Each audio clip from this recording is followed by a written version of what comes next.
মানবতাবিরোধী অপরাধের মামলায় মৃত্যুদণ্ডের রায় রিভিউ চেয়ে জামায়াত নেতা এটিএম আজহারুল ইসলামের করা আবেদনের পরবর্তী শুনানি আগামীকাল মঙ্গলবার প্রধান বিচারপতির নেতৃত্বে ৫ বিচারপতির আপিল বেঞ্চ রায়ের জন্য এই দিন ধার্য করেন আদালত।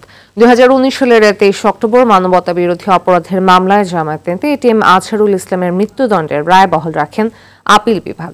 মুক্তিযুদ্ধ চলাকালে রংপুর অঞ্চলে ১,২৫৬ ব্যক্তিকে গণহত্যা, হত্যা, ১৭ জনকে অপহরণ, ১ জনকে ধর্ষণ, ১৩ জনকে আটক, নির্যাতন ও গুরুতর জখম, লুণ্ঠন ও অগ্নিসংযোগের মতো ৯ ধরনের ৬টি মানবতাবিরোধী অপরাধের অভিযোগ আনা হয় এটিএম আজহারের বিরুদ্ধে। রায়ের বিরুদ্ধে রিভিউ আবেদন করেন জামায়াত নেতা আজহারুল ইসলাম। ২০১৪ সালের ৩০ ডিসেম্বর আজহারকে ফাঁসির রায় দেন আন্তর্জাতিক অপরাধ ট্রাইব্যুনাল।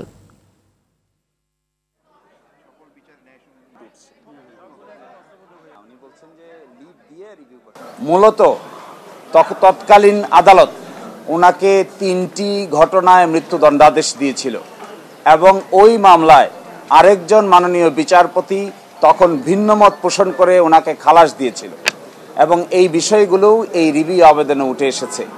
আমরা আশা করি আগামীকালকে মাননীয় আদালত আমাদের এই এডিশনাল গ্রাউন্ডে লিভ মঞ্জুর করে পরবর্তী করণীয় আমরা আদালত অনুযায়ী পরবর্তী পদক্ষেপ গ্রহণ করব।